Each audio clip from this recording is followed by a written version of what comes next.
உதகை கொடைக்கானலில் சுற்றுலா பயணிகளுக்கான வாகன கட்டுப்பாடு உத்தரவை மறு ஆய்வு செய்ய வேண்டும். உயர்நீதிமன்றத்தில் தமிழ்நாடு அரசு மனு. மக்களவையில் வக்ஃபு சட்ட திருத்த மசோதா நிறைவேற்றப்பட்டதற்கு முதலமைச்சர் மு க ஸ்டாலின் கண்டனம். உச்சநீதிமன்றத்தில் வழக்கு தொடரப்படும் என்றும் சட்டப்பேரவையில் அறிவிப்பு.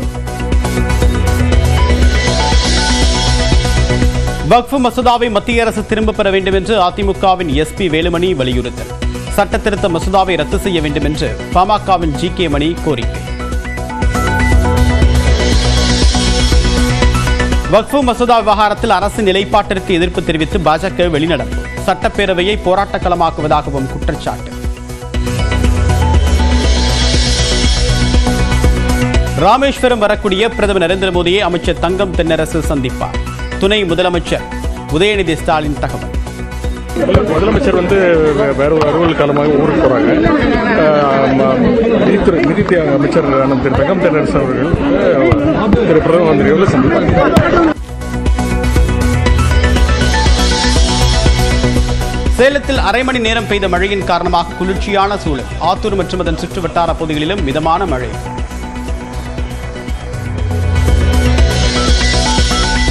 திருவாரூர் மாவட்டத்தில் கனமழையால் பொதுமக்கள் மகிழ்ச்சி.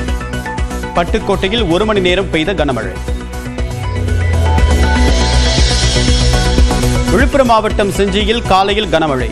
ஒழுங்குமுறை விற்பனை கூடத்திற்கு விவசாயிகள் கொண்டு வந்த 4000 நெல் மூட்டைகள் சேதம். கரூர் மாவட்டம் குளித்தலை உள்ளிட்ட பகுதிகளில் மிதமான மழை. வேலூரில் மிதமான மழையால் வெப்பம் தணிந்தது.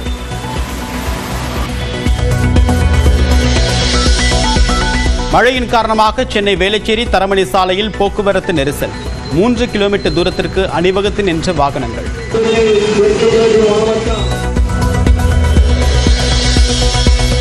சென்னை மதுரவாயல் அருகே அடுக்குமாடி குடியிருப்பில் தனியாக இருந்த பெண்ணிடம் நகை பறிக்கும் முயற்சி. பதற வைக்கும் சிசிடிவி காட்சி.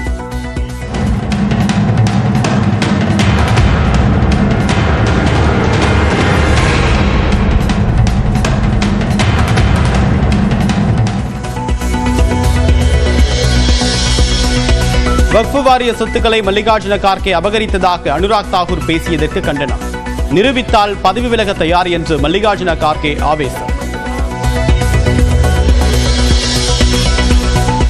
அமலாக்கத்துறை சோதனைக்கு எதிரான டாஸ்மாக் வழக்கை வேறு அமர்வுக்கு மாற்ற கோரிக்கை. அமர்வில் உள்ள ஒரு நீதிபதியின் சகோதரர் அமைச்சர் செந்தில் பாலாஜியின் வழக்கறிஞராக இருந்திருப்பதாகவும் முறையீடு.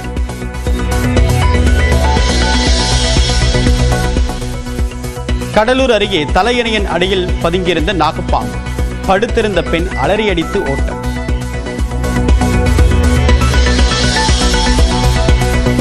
பதிலுக்கு பதில் வரி விதிக்கக்கூடிய திட்டத்தின் கீழ் இந்திய பொருட்களுக்கு 26% வரி விதித்த டொனால்ட் ட்ரம்ப். இந்தியா 52% வரி விதிக்கக்கூடிய நிலையில் அமெரிக்கா குறைந்த அளவே வரி விதிப்பதாகவும் பேட்டி. India very, very tough, very, very tough. Prime Minister just left. He's a great friend of mine, but I said, you're a friend of mine, but you're not treating us right. They charge us 52%. பரஸ்பரம் வரி விதிப்பது நண்பன் செய்யக்கூடிய செயல் இல்லை என்று ஆஸ்திரேலிய பிரதமர் Antony Albanese விமர்சனம். அமெரிக்கா தொடுத்திருக்கக்கூடிய பொருளாதார போர் மேற்கு நாடுகளை பலவீனப்படுத்திவிடும் என்று இத்தாலி பிரதமர் ஜியார்ஜியா மெலோனி கருத்து.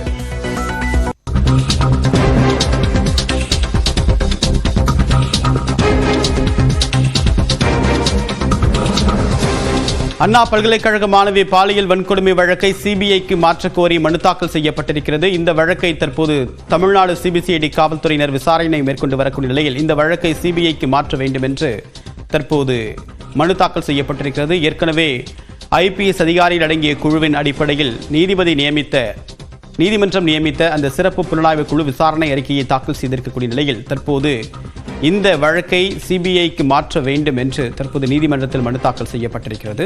இந்த மனு மீது தமிழ்நாடு அரசு பதிலளிக்க வேண்டும் என்றும் நீதிமன்றம் உத்தரவு பிறப்பித்திருக்கிறது.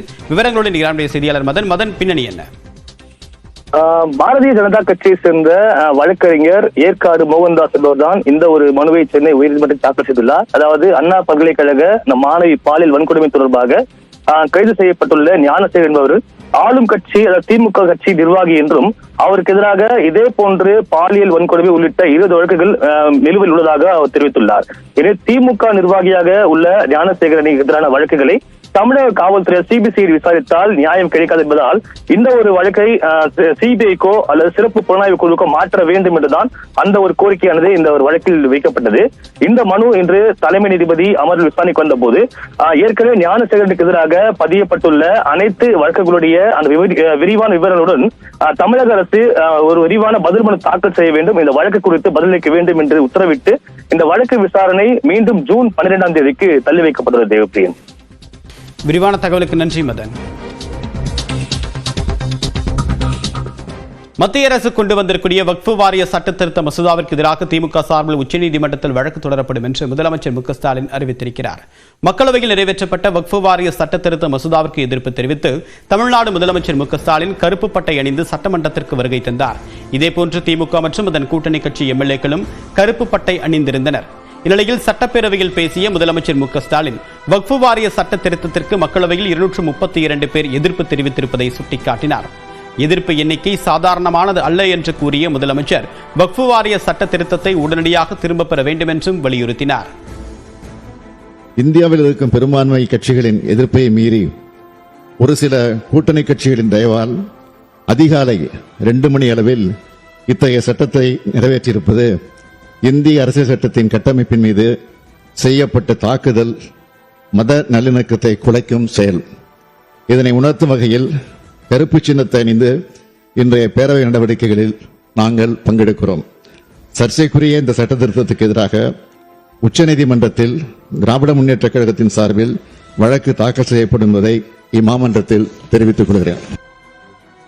இதற்கு எதிர்ப்பு தெரிவித்து பாஜக உறுப்பினர்கள் அவையில் இருந்து வெளிநடப்பு செய்தனர். நிலையில் வக்ஃபு வாரிய சட்ட திருத்தத்தை திரும்பப் பெற கோரி முதலமைச்சர் மு க ஸ்டாலின் சட்டமன்றத்தில் முழக்கம் எழுப்பினார்.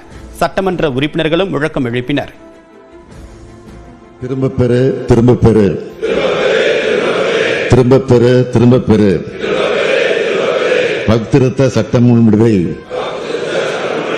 வக்திருத்த சட்ட முன்வடிவை திரும்பப் பெறு, திரும்பப் பெறு, திரும்பப் பெறு, திரும்பப் பெறு, வக்திருத்த சட்ட முன்வடிவை திரும்பப் பெறு, திரும்பப் பெறு. நன்றி, வணக்கம்.